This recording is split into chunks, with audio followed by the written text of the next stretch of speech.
So welcome everyone. It is Saturday, February the 18th. And we're going to start off with a few little trivia questions. But I first want to welcome you to our Black History Month programming with the International African American Museum, the Center for Family History. So let's look at the trivia question. Just as a little Charleston, and for folks that are attending, you're welcome to put any responses into the chat room. So let's move this box out of the way. So look at the first question was, what is the size of a football field and a half? Think about that. Another trivia question. What's located at Gadsden's Wharf? What has 9 galleries? What's 150,000 square feet? Who has a Center for Family History that will provide educational programs for visitors young and old? Who has membership opportunities? All of these answers can be found at the main website for the International African American Museum, and you can see the link right there.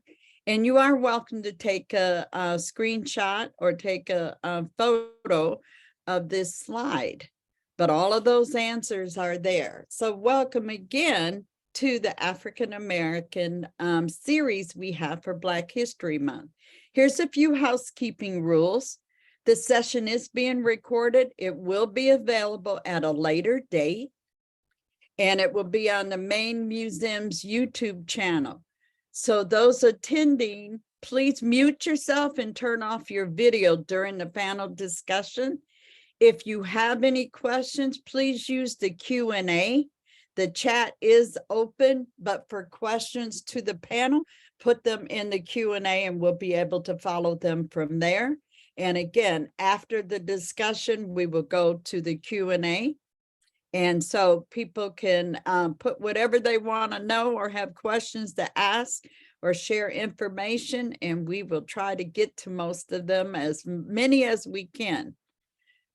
So what's coming up next for the International African American Museum? Well, next Saturday, there is on the 21st, there was the Word Conversations and Authors Who Are Theologians with Dr. Uleo E. Wood. And that is our faith-based department that is putting on this talk with this author. So February 21st at 6:30. For the Center for Family History on the 25th, same time, 1 p.m. Eastern, The Painful Business, Slave Traders in Charleston.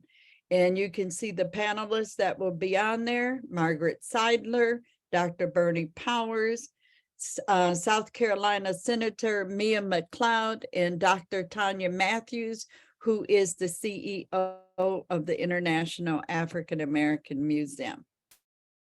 So let's welcome our guests. I'm going to ask each of the guests to introduce themselves and what do they do. And then I also want to acknowledge that we are in partnership with the Gullah Geechee Heritage Corridor. And Tendaji, you will address that when I get to you. So I'm going to say again, welcome to all the attendees. Thank you for coming. And Miss Angela, would you like to share and introduce yourself? And I'm going to stop sharing the slide. Okay, good afternoon, everyone. It's a pleasure to be here. My name is Angela Walton-Raji, and I'm originally from Western Arkansas and Eastern Oklahoma. I claim both of them as home, and I am a writer. I am also a professional genealogist, retired educator, and I guess I'll add storyteller to that because I'm always telling stories, and later I'll share a slight or part of a story that some of you've heard, but that's what I do. And it's a pleasure to be here because Civil War history has become one of my many passions as far as historical research is concerned. All right, thank you. Miss Bernice Alexander Bennett. Yes, you just said it. I did. Welcome. Thank you. Hello, everyone. Shelley just told you my name. And I am an author, a genealogist, storyteller. I have a new book out called The Black Homesteaders of the South. I am a volunteer with the National Homestead Historic Park. I was a former volunteer with the National Archives, the Widows Pension Project. We actually digitized the records for Fold 3.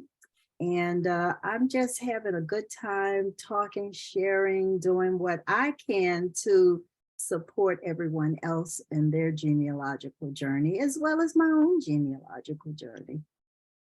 Absolutely. Thank you. All right.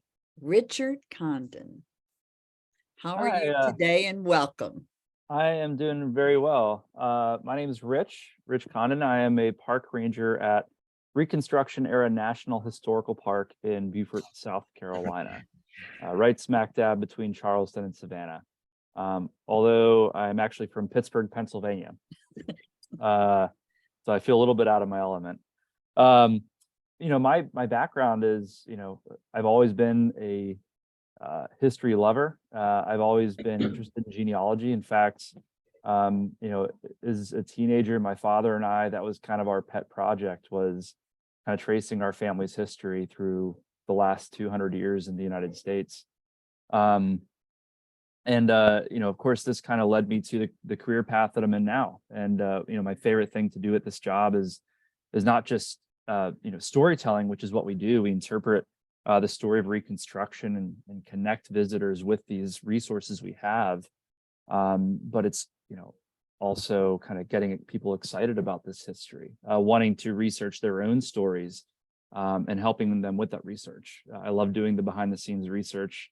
And anytime you don't find me doing a program or working the front desk at our park, that's probably what I'm doing, is going down a deep research rabbit hole. So it's a pleasure to be here, talking and working with fellow researchers. Absolutely. Thank you. Okay, I'm going to save Darius for last. So Tendaji, would you like to introduce yourself and who you're with? Awesome. Thank you so much, Shelley. My name is Tendaji Bailey. I'm the program coordinator for the Gullah Geechee Cultural Heritage Corridor. We are so excited to be in partnership with the International African American Museum. I am currently in St. Simon's Island at Fort Frederica, down in Georgia, for their African American History Festival.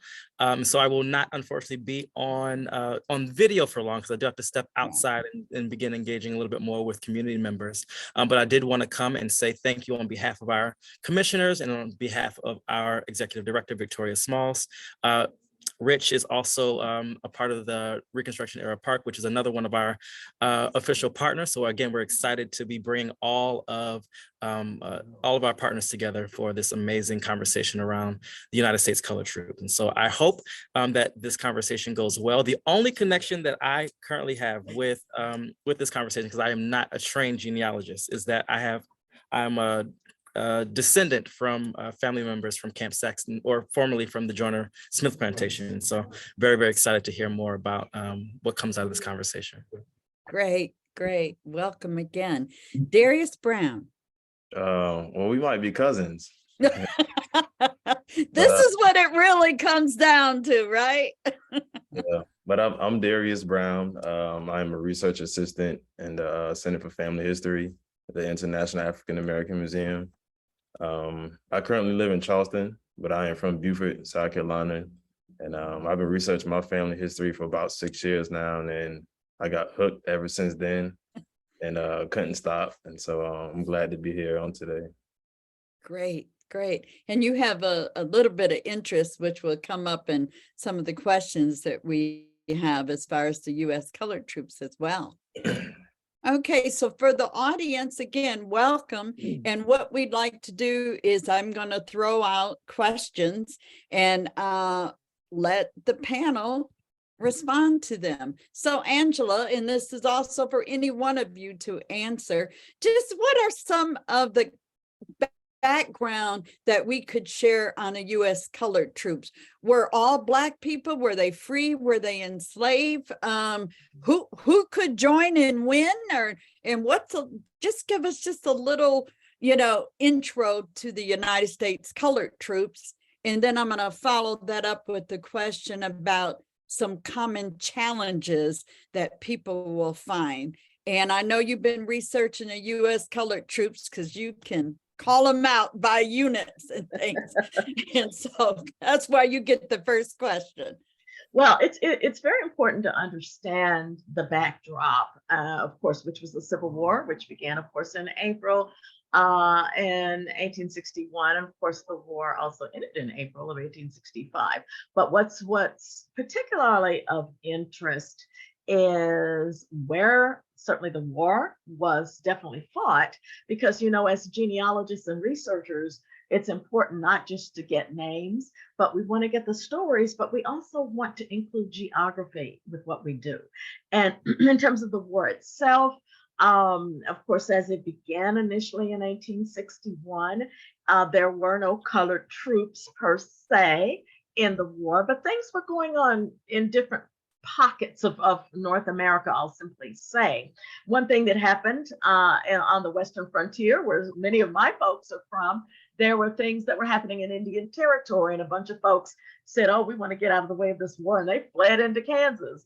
Well, actually, the fact that many people did end up going into Kansas following Muskogee Creek Chief Papaleohola at that time, what is significant is that a good number of men of African descent also were there. Once they got there, these were people who had been enslaved in Indian Territory. They were now in free Kansas. They had the opportunity to enlist. And so before the existence of the U.S. colored troops, we had two organizations that formed in Kansas, 1st and 2nd Kansas Colored.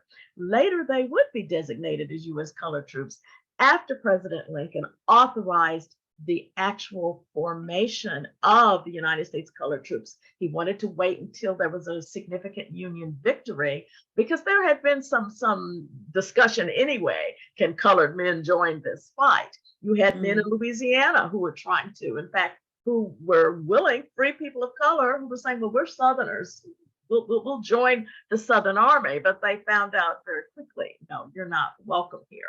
Well, many later became also U.S. colored troops.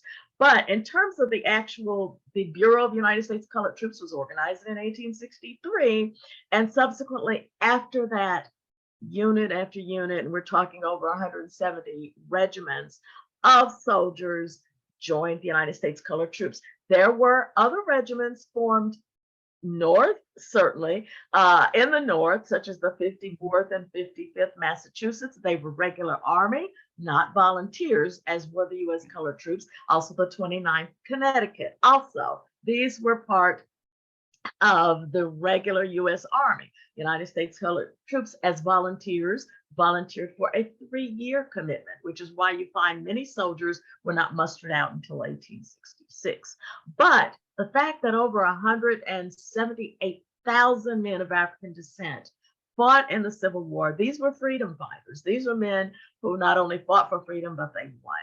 And interestingly, many of us didn't grow up hearing about them. We didn't get stories about them in history classes. And only in the last maybe 25 to 30 or so years has there been real discussion on a larger level and on a national level about U.S. colored troops. However, if there are, and I'll come back later because I do have some slides to share, but if you have an ancestor who was born in the 1830s or 1840s, they were prime age. And if they lived in the South where the war was fought, there's a possibility, a strong possibility, that you have ancestors who had enlisted and who became freedom fighters. And there's a remarkable story to tell. I'll stop right there.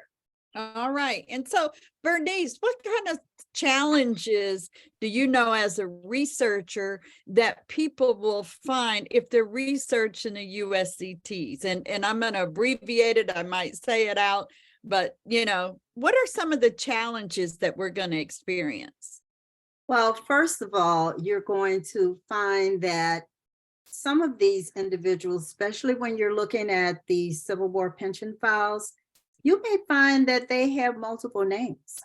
So Mm. they may have mustered under one name, then you'll find an alias. So that's something to be aware of. You also need to recognize that slave marriages were not recognized. And so that was a big challenge, especially for a widow.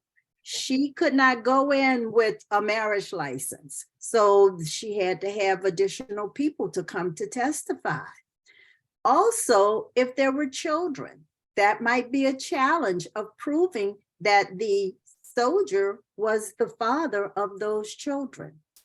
Now, one of the things that you will find with the USCT, and Shelley, tell me if I'm jumping ahead of your questions. Okay. But you will find the names of the slave owners and the location of the slave owners. And you may, Those are what we call ding, ding, dings. ding, ding, ding. You will also Okay. find information on being sold. I mean, that kind of stuff is right there in the files. So slave marriages were difficult to prove. The legitimacy of births within a slave marriage were difficult to prove. Finding and accepting testimonies from the witnesses were often challenged. In fact, you will find that they actually had a rating scale to determine whether this person was a good witness, fair, or you may even see a statement that says ignorant. Yeah, And right. this is in the file. I have seen this multiple times. So that's something. I also want you to understand that even if they serve, that file, you'll find that that claimant's file may be delayed from 10 to 20 years after the Civil War. That long, whereas you'll find some of the others, their pension files go in quick. Did everybody get a pension? No, everybody did not get a pension. Again, we're talking about the credibility of the entire application was challenged. So if they lost their documentation or if they went in with another name, that's hard.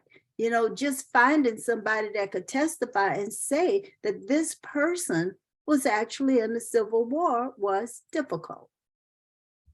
It's interesting, and we're talking about challenges, and I'll go to Rick and Darius also, but thinking of the challenges when we know that there were some individuals that could not read or write, and they had to go do the federal government is saying, you got to fill out an application. And could that be why the different names could be different? Or what were some of the reasons that people might have changed names? And we all do African-American research, and we see this, not just USCTs, we see alias and different names or just first name only until, after freedom. Well, first of all, illiteracy created a major disadvantage. So you need to understand that we are dealing with individuals that could not read, could not write. But when you talk about the various names, you may be looking at a person that was a runaway. And when they enlisted, what they enlisted on was that new name because they didn't want to get caught, So you'll find individuals that will say, well, I'm giving you my real name now because this is my father's name. However, they enlisted under another name. So these are issues that you're talking about. Also, I want to just mention white witnesses and former slave owners carry more credibility when testifying or writing letters in support of the claimant. So these are some observations for you all to be aware of. Great tips.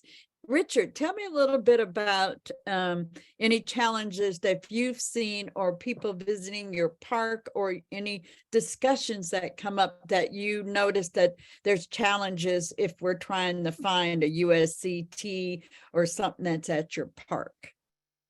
Sure. So, one of the greatest research challenges I've encountered, of course, a lot of people were looking when they're researching a USCT is a burial site. And more often than not, I mean, imagine how many cemeteries there are out there that people don't even know where they are, or they might be out in the middle of the woods somewhere. And the people who are buried there maybe even aren't documented, at least in a place where it's readily available. You know, a lot of records that I've come across will say just Beaufort or Beaufort County. It won't say specifically what cemetery they're buried in.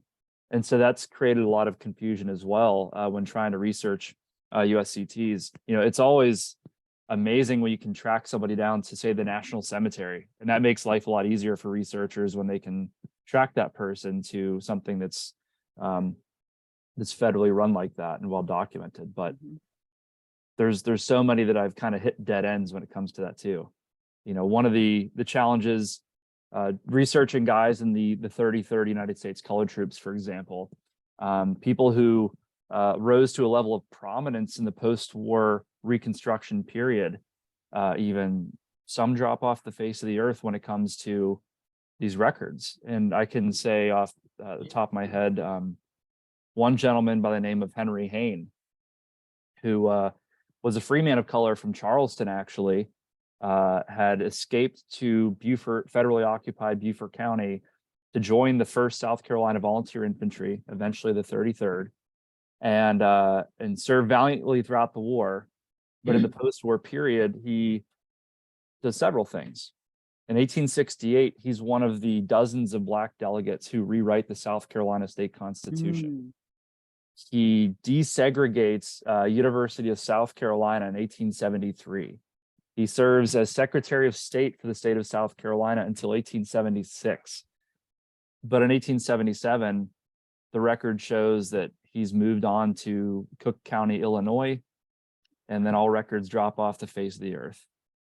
So it's kind of like this story arc of Reconstruction, where you see everything is going so well for such a long, for at least 12 years or so, and then everything drops off. And there's so many accounts like that that I've encountered in my own research here at the park, especially when researching some of these guys in the 33rd. Another one I can think of is Prince Rivers. And some people might be familiar with his story. He was the color bearer for the 1st South Carolina, the 33rd USCT. And like Hayne, serves in the 1868 Constitutional Convention in South Carolina.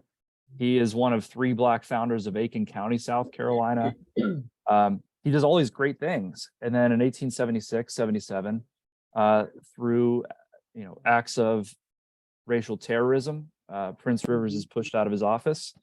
And he ends up basically doing the same job he did while he was enslaved, which was serving as a coachman. Does that for the last several years of his life. And kind of tying it back to these burial records, we know where he's buried. He's buried in Randolph Cemetery in Columbia, South Carolina. But what grave exactly, we have no idea. There's no headstone.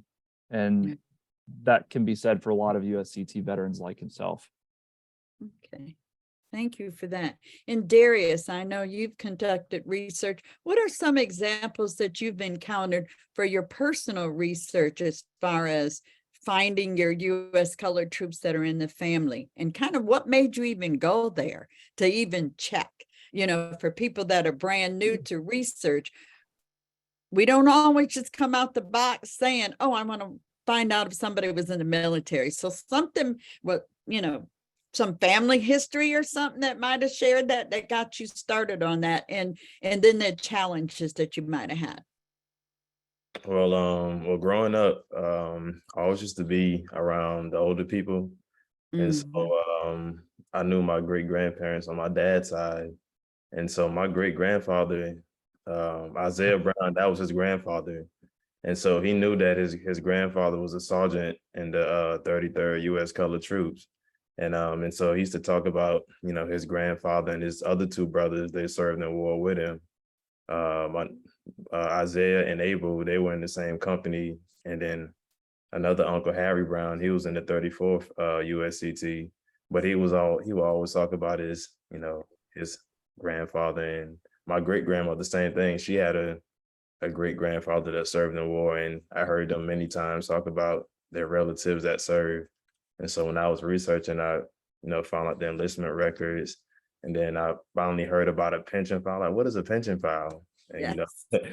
I finally got the pension files and, got all that good information out of it. But some of the challenges that I had was like, I think Angela mentioned it, the credibility of the witnesses. It seemed like they believed the white slave owners or more than they actually believed the Black people, and they would make all type of negative remarks about them. This person is ignorant or they're dumb, and so sometimes it would be hard for them to prove if they were married to the soldier or or they weren't believed and stuff like that.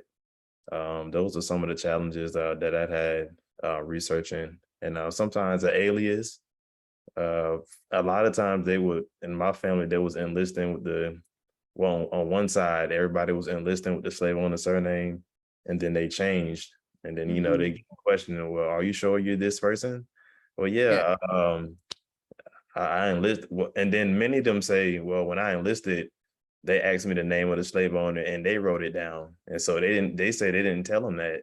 I didn't tell them to write my name as, London Blake. They asked me the name of the slave owner and then they wrote down Blake, and then they changed their surname after they, got out the war. And then now they're being questioned on, well, can you prove that you are the same person who was London Blake or whatever? And then a lot of people was getting their pensions denied because of that, because they couldn't prove something or they weren't seen as credible.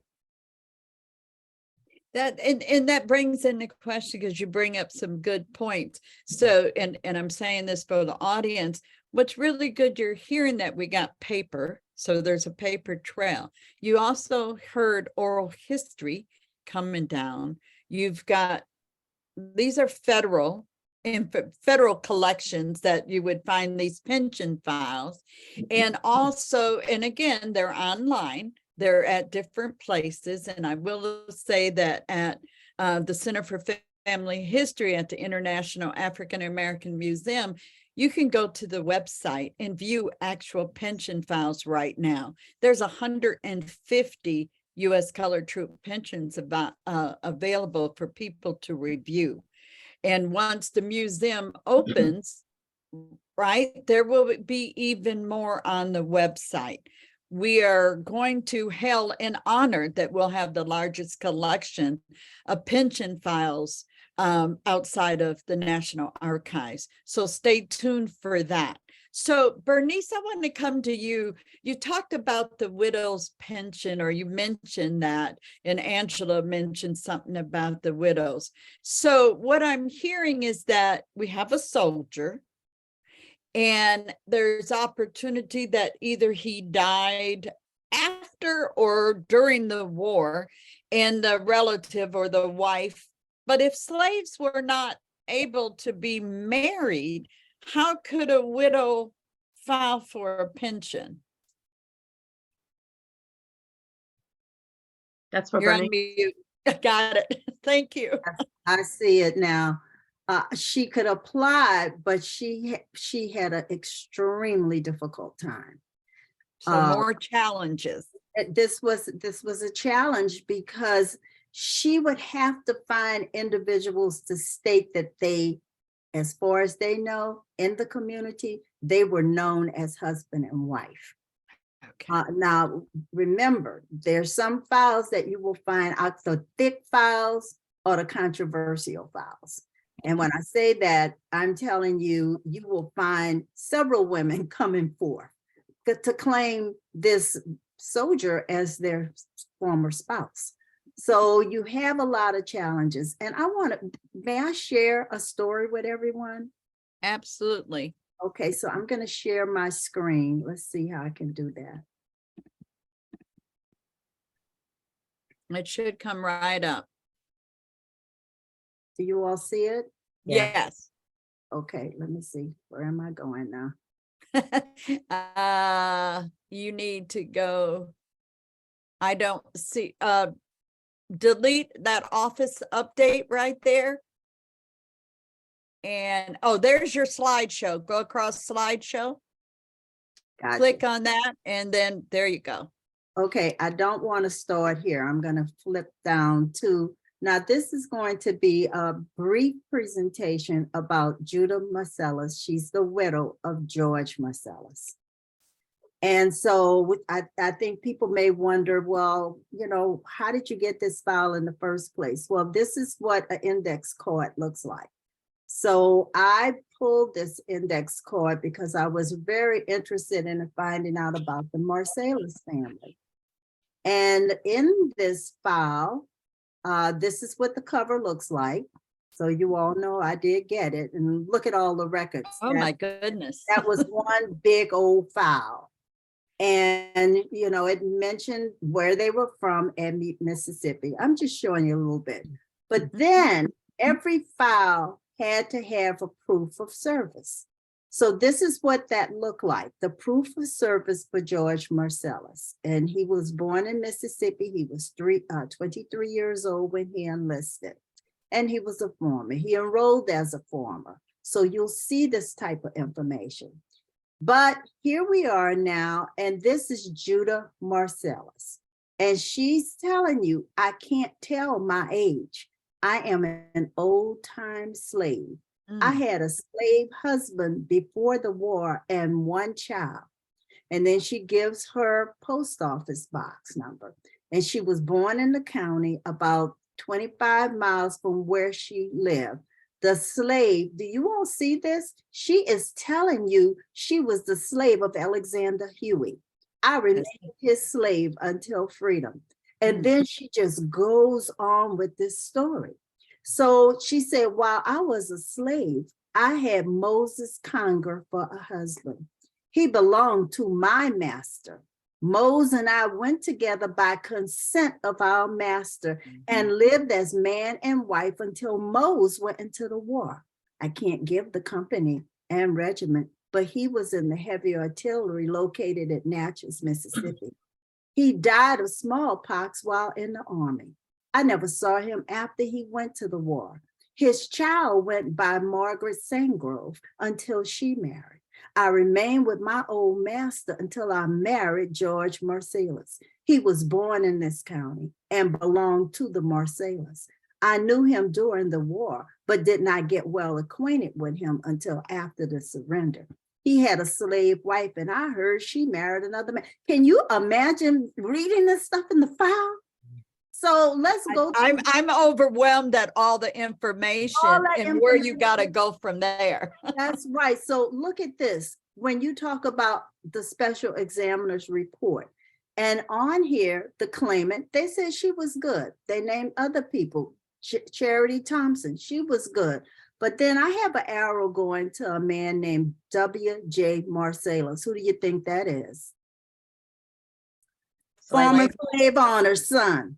Yeah. And he goes on to say, I'm 61 years of age. George Marcellus, husband of this claimant, belonged to my father.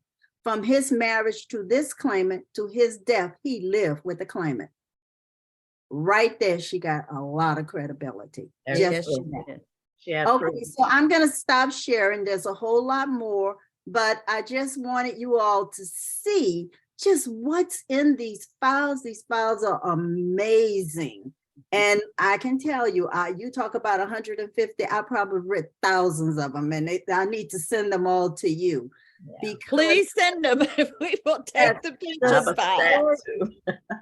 The stories that are told in those files, some will have you crying, some will have you ready to throw paper around because you're so mad at what's happening. But let's face it, folks, these stories are there and they're telling their stories. So if anyone finds out that they have someone in their family, or for that matter, in their community that served in the United States colored troops, get the file. And if they die, widow, get the widow's file, because her story is even more amazing. And so I'll make a point right now, or Angela's respond to where people can get files, United States colored files. And with that, can a free person become a United States colored troop and a person that was enslaved? Yeah, And then just will you share a couple resources I of will. where people can access these files to be able to look at them? Okay, I'll share my screen very briefly. I have just a very small set of slides to share with you, because this is where one can actually find family history in Civil War records. And I'm going to show you where many of those records are located. So hopefully let me know when you can see my screen as well. We can see it. Okay, great. Thank you. Well, it is very, very important that we really look at it. When I first started doing family history, I started out very naively. I just want to build a family tree. I wasn't thinking about the Civil War because, number one, I'd never been taught that we had people in the Civil War. I did have one little small hint that my mother had once said to me when I was a child. Well, I think Grandma used to tell me that somebody in the family was supposed to be a flag bearer.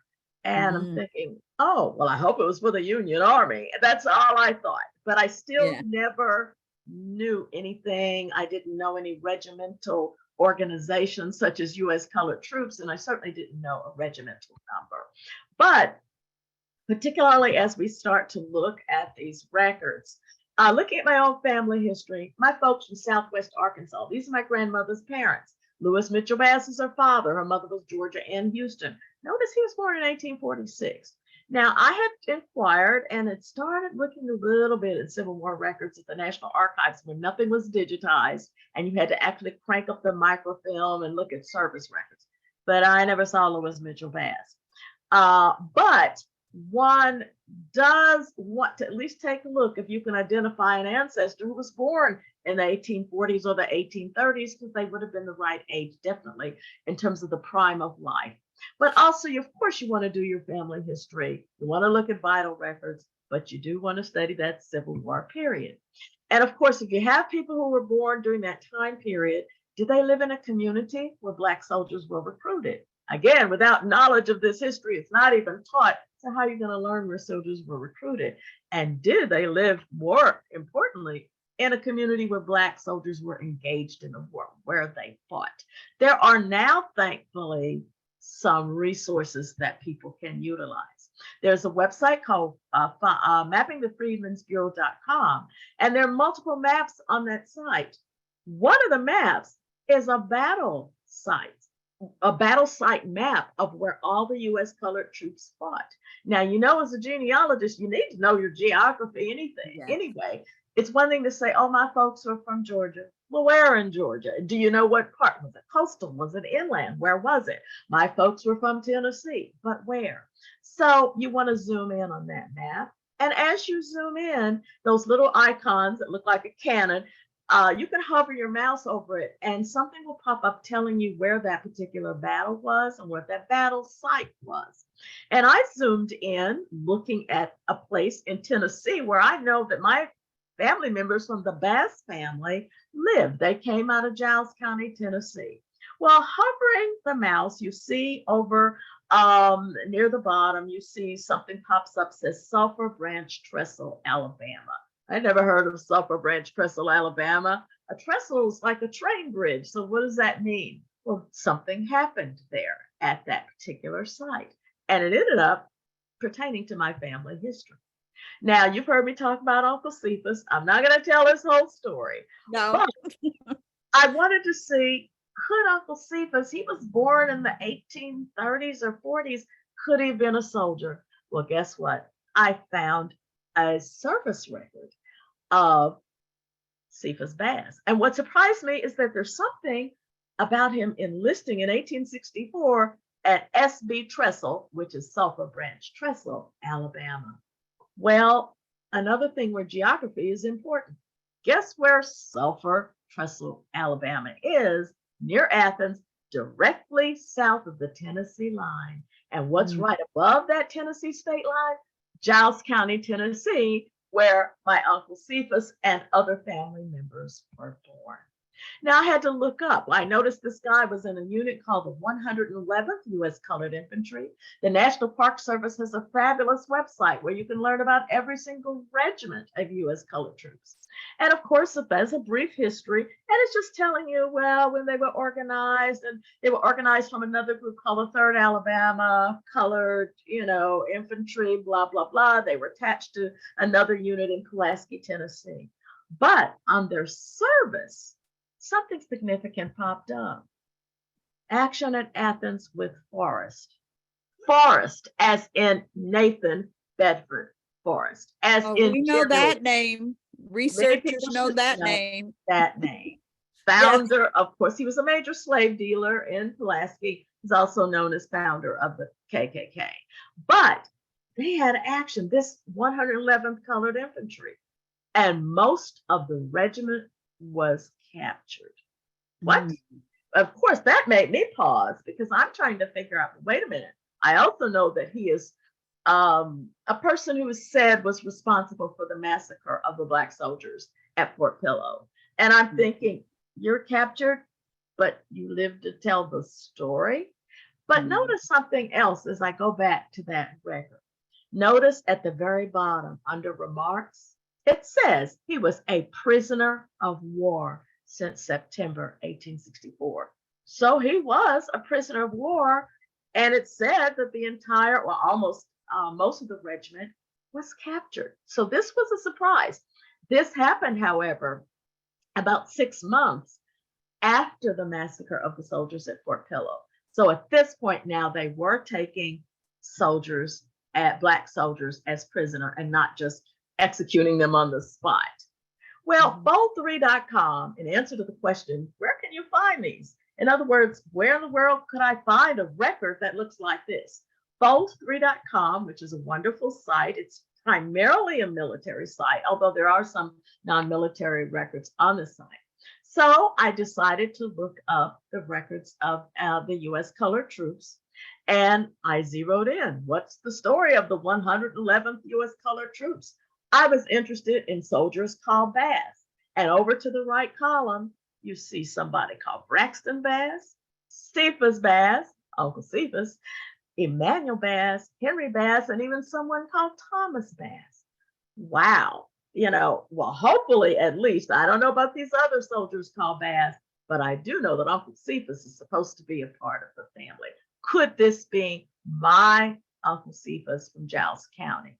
Well, guess what? Now, one story surfaced before I'll focus on that. There's one story that became known to our family at a family reunion in 1989. I think it was in Kansas City. And someone pointed out that, well, some of our folks back in Tennessee, they had to leave. One of them shot a white man and ran away to Texas. Oh, well, what happened? Well, the fact is that now this is a regiment organized in North Alabama.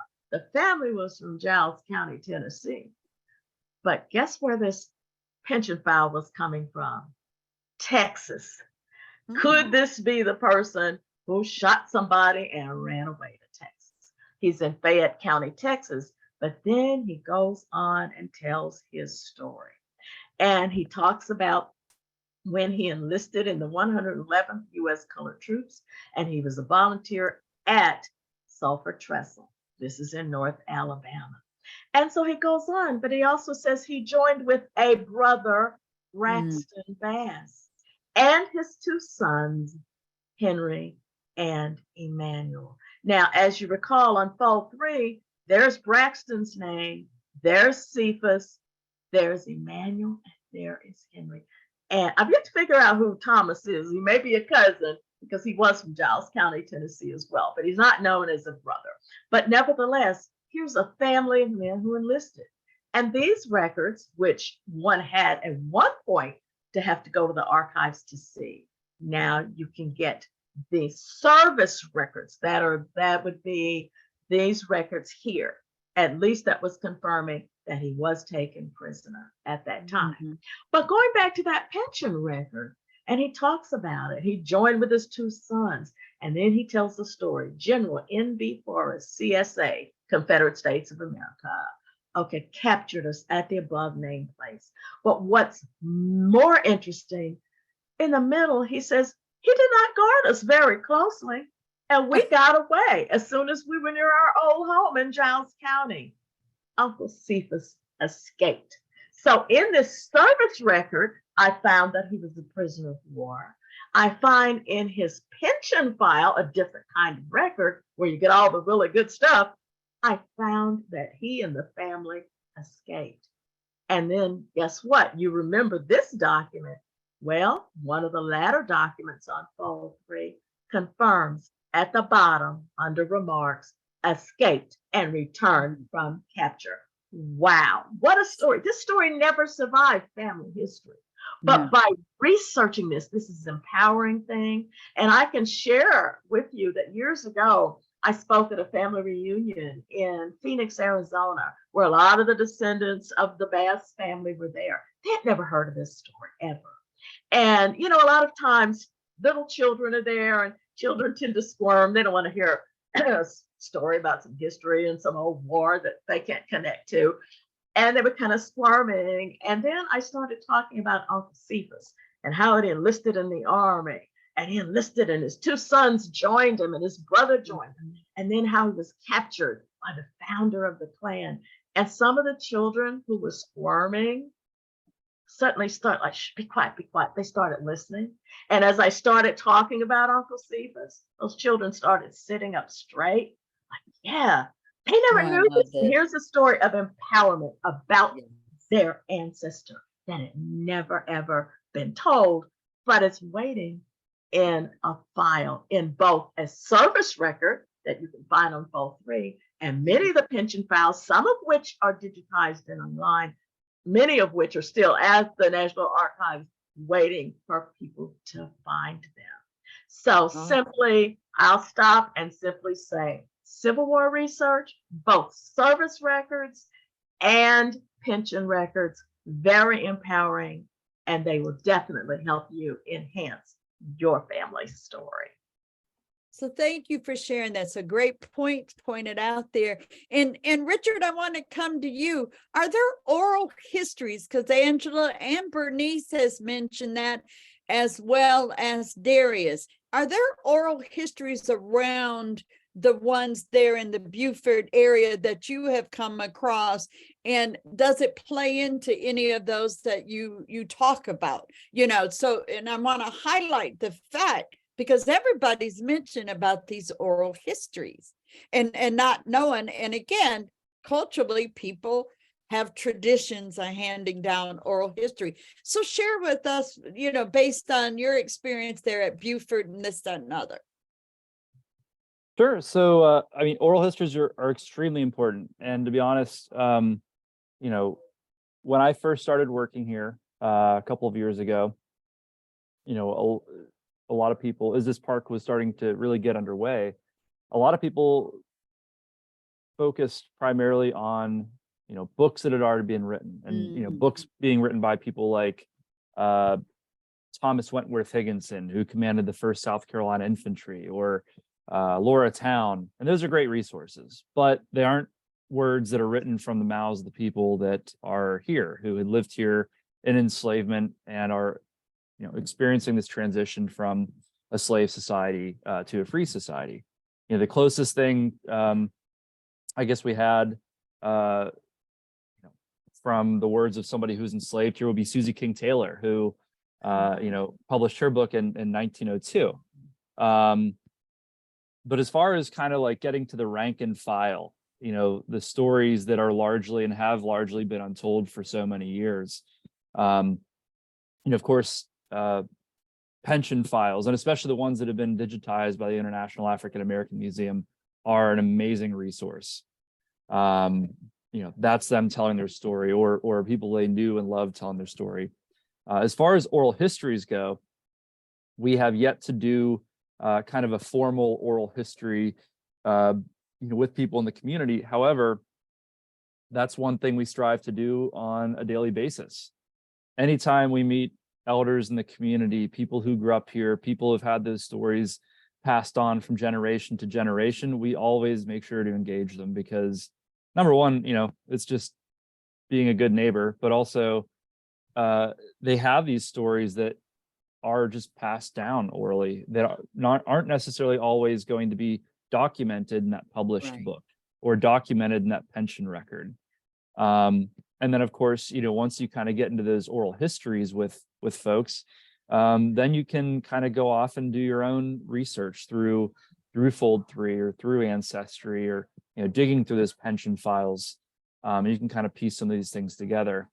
And what we found really exciting and rewarding too is when you get those oral histories and you work with them, and they have a piece of information, what they know through family history, and then you find something that is kind of hard documented in the National Archives. You piece them together and you bring it back, and they just get excited all the more about their family history, because many times they might learn something they didn't know about previously. So I think oral histories are extremely valuable when researching USCTs. So we're looking for oral histories. We're looking on Fold 3. We're looking, I'm hearing a little theme here. You got to also think of local. And so looking at what resources might be local. And yes, we're talking about the National Archives in DC. So Darius, you research in your family, you found, I don't know how many USCTs in the family, but was that as, like Angela showed those surface records, and also, what Bernice shared, you've got the oral history like we're talking about. But did you come across any interesting facts, and how many USCTs are you at right now as far as from your family there in that area? And you said they were the 33rd, right? 33rd, 34th, and 21. Okay. For in that area. So how many are you at right now that you've been researching? Well, I know I'm putting you on the spot here. I have 7 direct ancestors that served in the Civil War. But I think altogether is like 25 relatives. The rest I are can't even imagine the information he has. cousins and uncles. Mhm. But I found great stuff in pension files. I'm gonna share a story, like, because everybody has. Yes, So because like, we got stories from everybody. So your turn now. yeah. So like I said, when I was younger, I would always be on the porch of my great grandparents, and my great grandmother. I remember one day she started like giving oral history of her father's family. And I'm pretty sure people might have heard of it, the Combahee River, and Yes. in South Carolina, the Combahee River raid. And so I remember we sitting on the porch, and she was saying, "Yeah, our Giles family, they're not originally from Beaufort, but they're from Colleton County."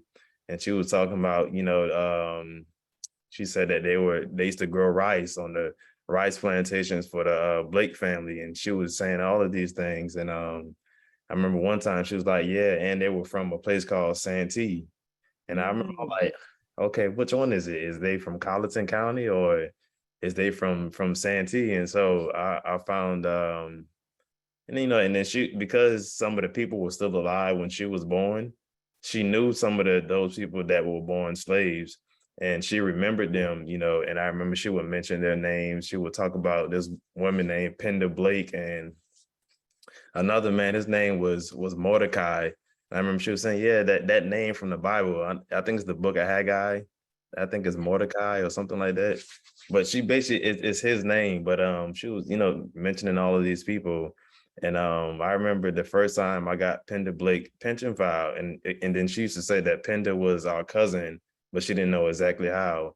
But when you read Pender's file, can I share my screen?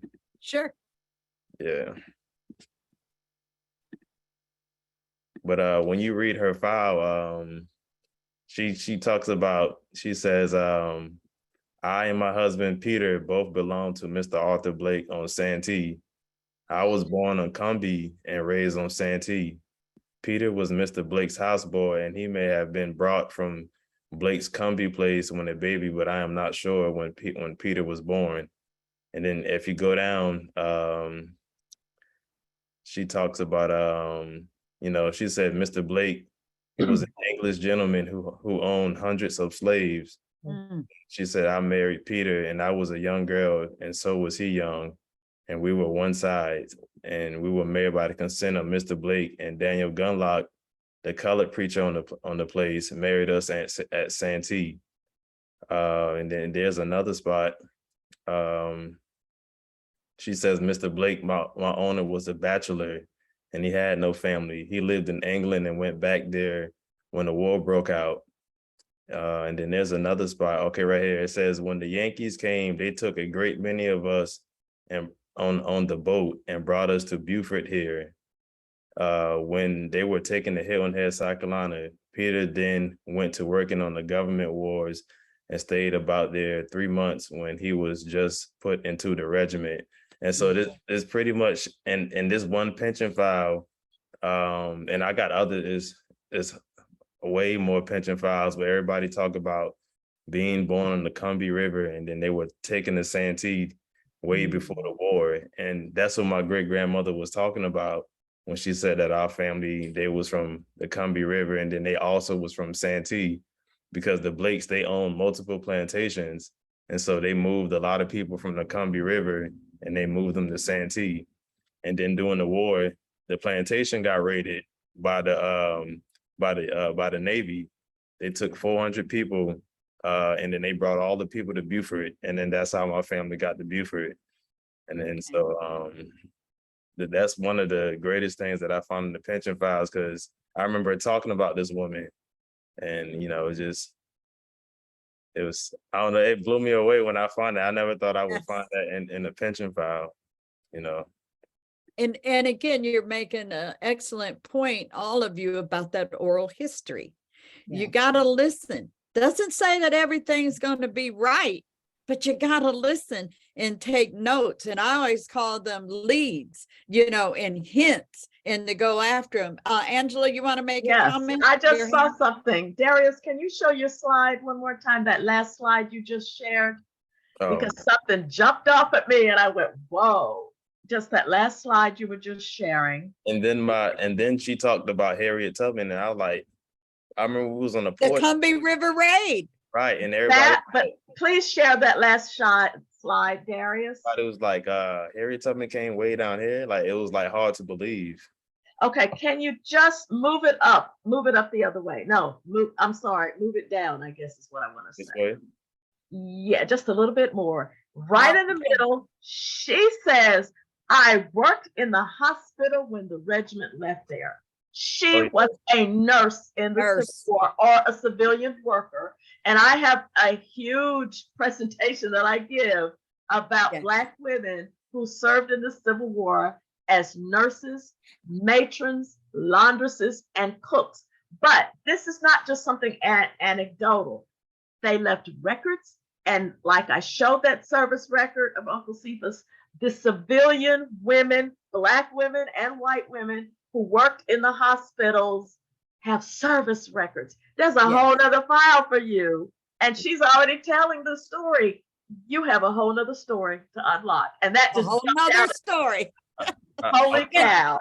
And I will say, I will tell you, that talk she did, we did here with the Center for Family History. So that will be up later with on the museum's YouTube channel. And that exact one you're talking about, we recorded that, and that was live.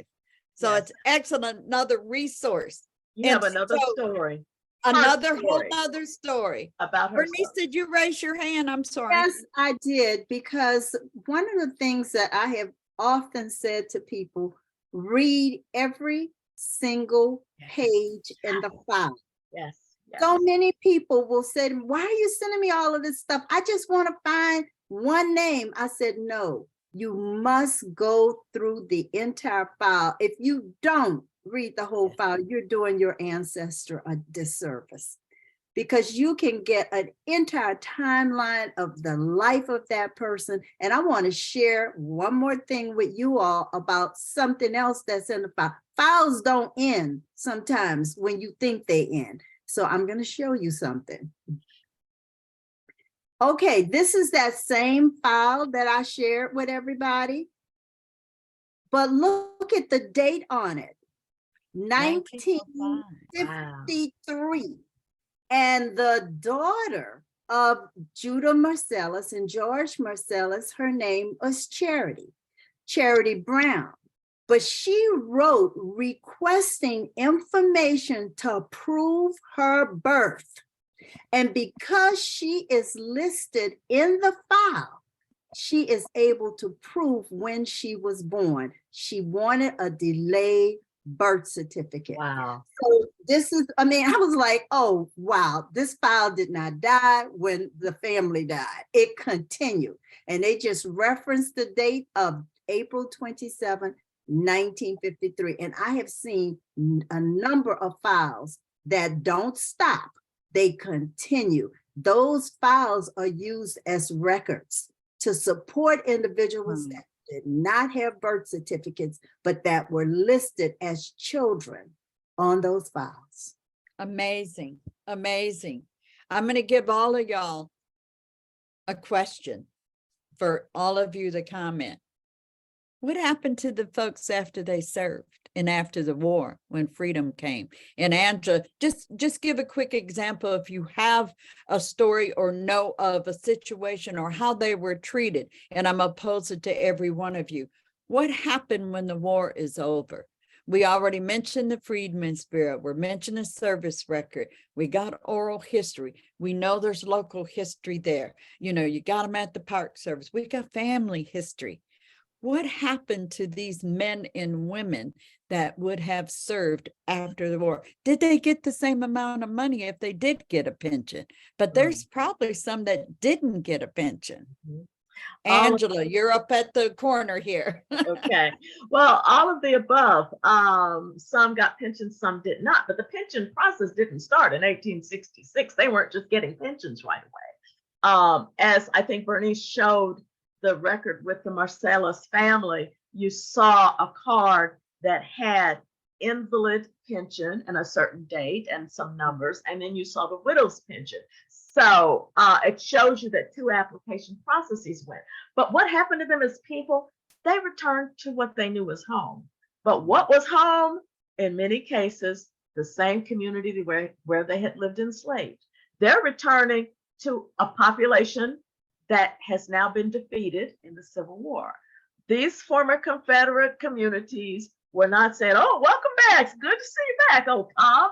No, because now there's another bureau that's been established, different field offices throughout the South to now assist formerly enslaved people to now secure work for pay. You had individuals who did not know. Well, they didn't know currency. They weren't allowed to read, write, or count, and certainly didn't know what was a fair wage, what was not a fair wage. At the same time, you had other things that were happening. People saying, oh, well, I'll take little Tommy over here. He's just a child. He needs a guardian. He needs to learn how to be a blacksmith or carpenter. He'll be my apprentice. But in many cases, little Tommy was not being apprenticed in the sense that we would think through our look through our 20th century or 21st century lens and think, oh, apprentice, and then it becomes a master carpenter or a master blacksmith. No, in many cases, these children were just free, unpaid labor. They had to go to the Freedmen's Bureau to say, I want my child back. So you find countless records. People were returning to a hostile community. In addition, some people said, we're leaving. You find transportation records where people were leaving places that were hostile, but most did not have the funds to travel. So they were returning back, and a brand new system was beginning to emerge as well. How can we still squeeze some work out of these folks? And again, this was not a community that was welcoming them back with some degree of cordiality. This was still a very hostile South, and there are countless records. You read the Bureau, the outrages that were committed against the people. There's a lot Murders and outrages. Murders and outrages. And so a lot was happening. Reconstruction was occurring, but the majority population, they weren't too thrilled that this was happening. And they fought it tooth and nail, and sometimes with physical violence. So these are people who had to prove their resiliency as they were doing, trying to ascertain things that were certainly due them, whether it was a pension or whether it was work for pay or for fair wages, or the ability to just be able to live in peace and establish schools and establish churches and a decent burial site with a marker on it, heaven forbid, which is prior to that, they only had field stones if they were given that stone to mark their loved one's grave. So I'll stop talking and let someone else respond. Okay, Richard. Yeah, so, here, as you mentioned, this is just the beginning. I mean, emancipation is not the end, it's just the beginning. Once you have emancipation and eventually the ratification of the 13th Amendment, abolishing slavery with the exception punishment for a crime, of course, we need to seek equality under the law, and eventually we need to seek the right to vote, or not being banned from voting based on race or the color of your skin. And these are all things that these USCT veterans are navigating in the post-war period. One thing I've actually been researching quite a bit recently is these 33rd USCT veterans in the post-war period. Even though the guns fell silent at Appomattox and up in North Carolina and everywhere else, there's still outrages and murders being carried out against African Americans, especially USCT veterans, as they are now an occupying force. Guys like the 33rd USCT, for example, aren't discharged until February of 1866. And in the months beforehand, a lot of these Confederates who've been just discharged and heading home are now carrying out their rage against these African American men in U.S. Army uniforms. There's several documents that assaults and murders carried out against African American men in a blue uniform. But of course, like so many others, they're eventually going to return home in 1866. Now, where we are here in Beaufort differs quite a bit with a lot of places like, say, Memphis, Tennessee, or New Orleans, where you start to see hate crimes being carried out against African American men in U.S. Army uniforms, like the New Orleans massacre in July of 1866, or the Memphis massacre of 1866. Here, the population is about 85 to 90% African American. They make up a majority of the population on these islands. There are no bridges, basically bridging the gap between here and the mainland until the 20th century. So you don't really see activity like the Ku Klux Klan or the Red Shirts, the White League here. So Reconstruction has kind of an opportunity to prosper. All these businesses around Beaufort, a majority are African American owned. So things are looking pretty well here until even the last decade of the 19th century. But obviously, that's in stark contrast to so many other places throughout the South. And of course, as I was mentioning earlier, some of these records that we see document the lives of these folks, especially USCT veterans, after the war's over. One of my favorite subjects to talk about is the Grand Army of the Republic, of course. And I think one of the best resources we have too are personal war sketches. These veterans will talk about, of course, the details of their life that we don't see in a pension record or anything like that. It's another version of an oral history that's written down by these GAR posts. And they'll talk about their lives in the military, their messmates, their time in, if they went to a prison camp, if they ended up in a prison camp, and sometimes their lives after the war. But I think that's what a lot of their lives look like. It's, Sure. Like I said, especially here in Beaufort County, it looks much different than you'll see it somewhere, even in the mainland of South Carolina. So it Awesome. depends where you are when you're there. Bernice. The things I want to mention, and I think I said this earlier, that invalid pension files were very difficult to prove. People, they just didn't believe that they were sick. They didn't Right. believe that the injuries that they reported had something to do with the Civil War. And so when you start reading those files, I said earlier, for some people, it took from 10 to 20 years later. They were long gone after the war, but just could not get the support they needed to prove, hey, this rheumatism, these problems that I'm having, I went in healthy.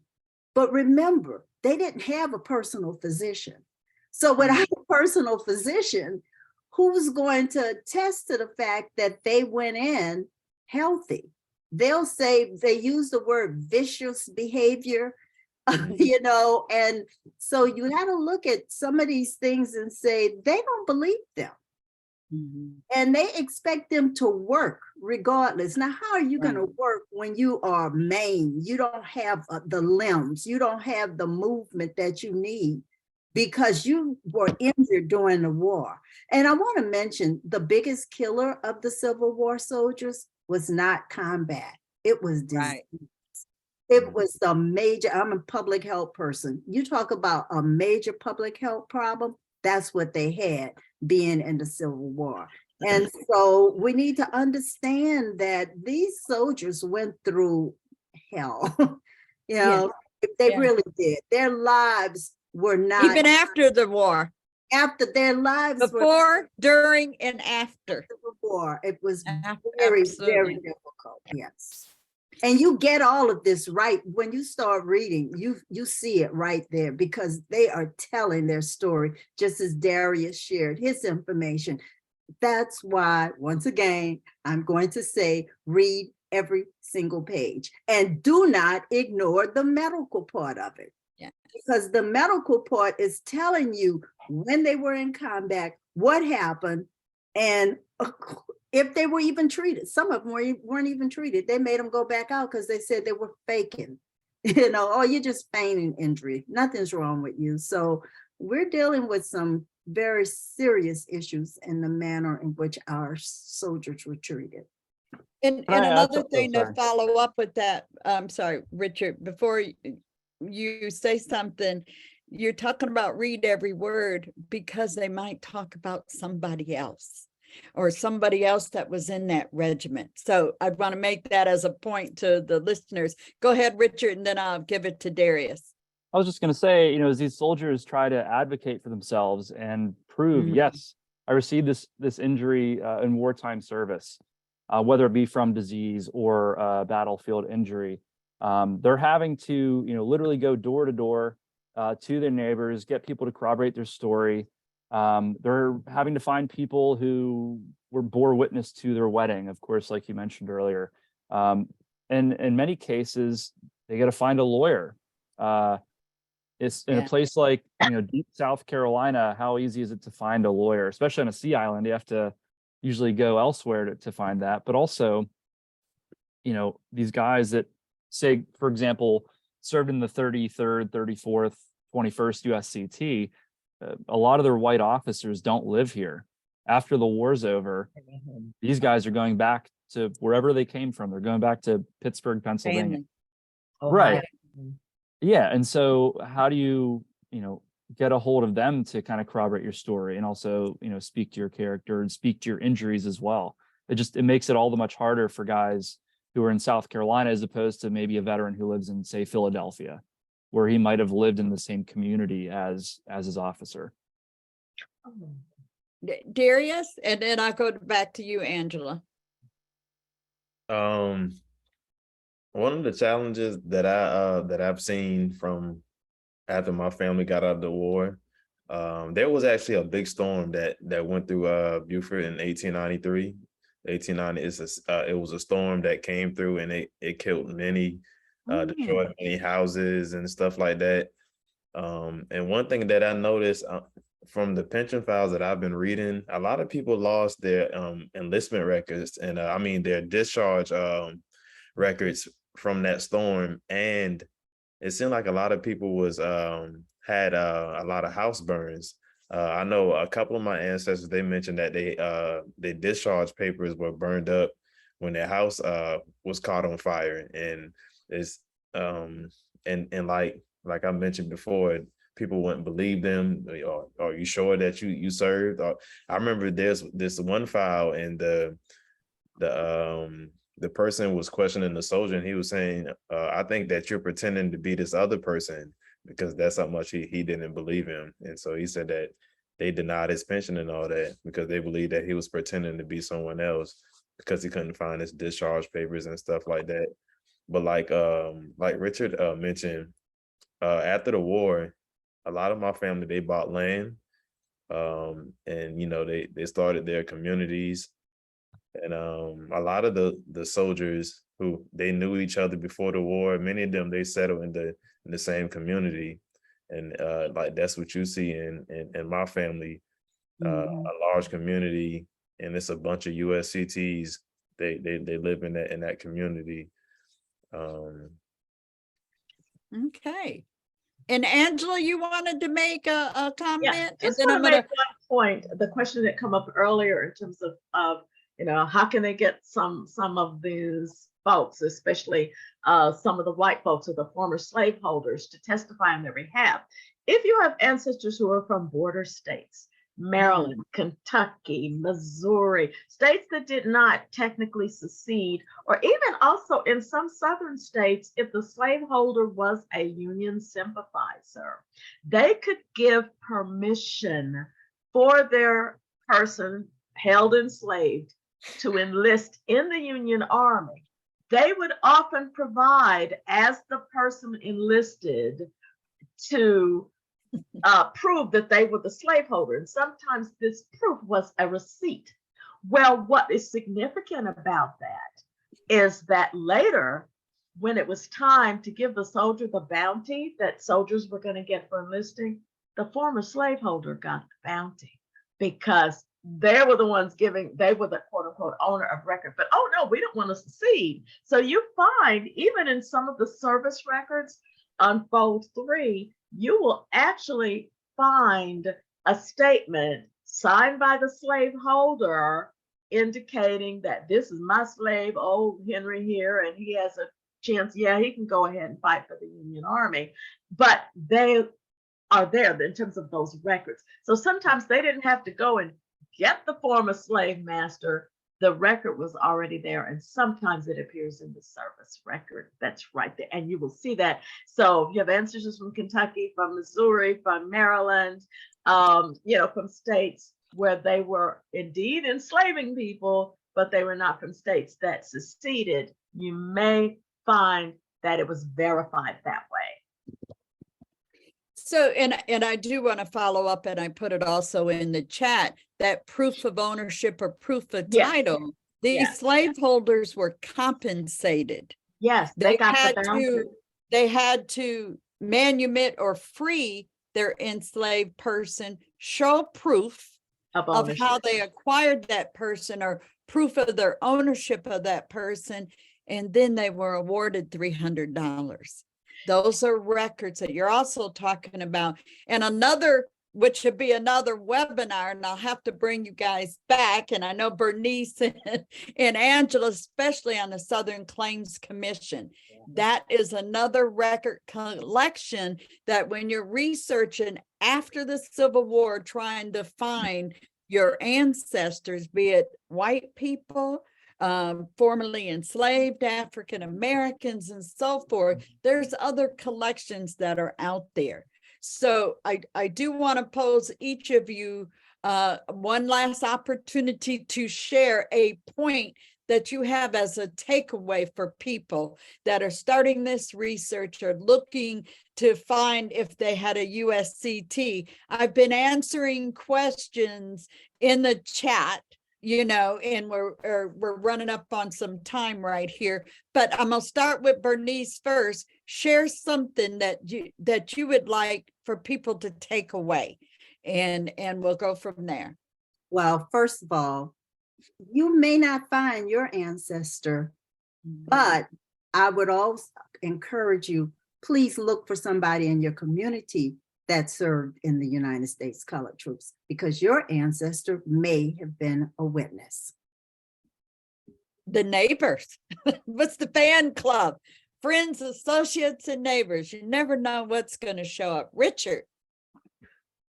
Yeah, kind of adding to that, I mean, especially, you know, in something I've learned living in this kind of smaller community of Beaufort, speaking to that, look up anybody you can. I mean, just pick I mean, something I loved about what you all did at the museum is digitizing these pension records. And my boss, you know, he's watched me get on these rabbit holes on, you know, days at a time, and I read through all the pages, and you'll pick out a name, and a lot of these names will sound familiar, and you'll go back and you'll get sucked down a different rabbit hole. I just say, allow yourself to get sucked down the rabbit hole. It's going to take up a lot of time, but it's well worth it. You're going to learn a lot. And, you know, one thing I always like to put emphasis on is the Civil War and Reconstruction is a human story. Huh. A lot of people focus on kind of the 30,000-foot view, but really we're going to find a lot of meaning is in those, you know, first person, second person stories through things like the pension records and everything we talked about here today. Okay, Angela, and then I'll go to Darius. And Okay, well, of course, I tell people to always pay attention. I think you always say go local. You know what? If do you live anywhere near a national cemetery? Take a walk in that cemetery. Find the flagpole and then walk straight to the back, because they started out at these national cemeteries burying the Black soldiers in the back. Just keep walking. When you see an old headstone and it has a shield, it's shaped like a shield and a name, look for the letters USCT, USCI, meaning colored infantry, or USCLA or HA, light artillery, heavy artillery. Look for them, even if you don't find your ancestor. And I was happy to see that Dana had followed up on one of my suggestions. Then adopt one. Start to just find someone and find that person's story. Follow the witnesses, as Bernice always teaches us to do in her seminars, because frequently soldiers testify for each other. Yes, I remember Henry Jenkins. He and I served in the same regiment. We enlisted together. Guess what? If that guy was alive when Henry was filing a pension, that go find now, you know, Jacob's pension, because Henry may have testified for him as well with new data. But even if you don't have your own family, go and adopt one. And share that story. Share that story. It'll just enrich you in multiple ways. Yes. Darius. Yes, I would just say the same thing. If you don't have a direct ancestor that served in the war, you can always research somebody else in the community. That's how I basically got on the road to finding so many of my relatives, because I was ordering everybody pension file in the community. Everybody, if they lived on the if it looked like they lived close on my ancestor, yep, I'm ordering their file. I was ordering everybody file. And everybody, a lot of the people were born on the same plantations, and they knew each other since childhood. And I found several of my ancestors that didn't serve in other people's pension files. And so, you know, I would say research the community, not just your ancestors. You know what, Darius? I can't wait to read your book. Yes, he's working on it. You didn't know, but he's working on it. I know, but you have so much to share. Yes. And so, you know, let's talk some more, okay? And I want to talk about those women as well. Yeah. They have we'll make sure that webinar gets posted on the, and that was a few months ago. And so stay tuned to what's coming. So Tendaji, any takeaways you want to share that you've acquired today that you'd like the audience to take away as well?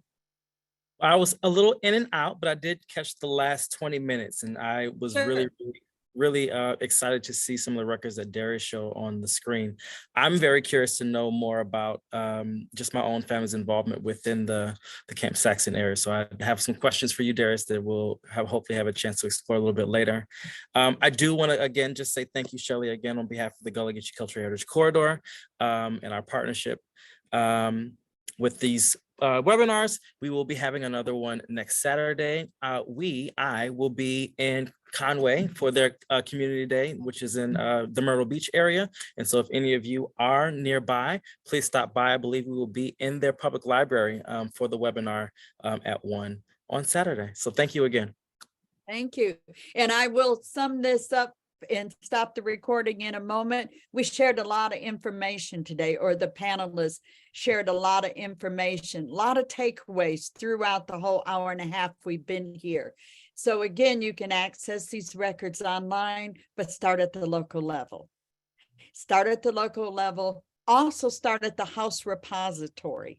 And for those of you that don't know what the house repository is, that's talking about your house, your grandmama's house, your aunties, your cousins. Start talking to those folks and see what they have or what stories they remember and take notes. Take notes, start writing. That could be the beginnings of your research plan. So again, on behalf of the International African American Museum, the Center for Family History, I want to thank all of you that have came and spent this time with us on Saturday afternoon. And thank you to the panelists. There was a lot of information on here, and I hope we have passed on enough information for people to take interest. The Q&As that were coming from the panel, I was answering in the Q&A. I do not think I missed any, but I'm going to stay on and I'll let all of you go. And if there's any other questions, people can post in the Q&A. So thank you again.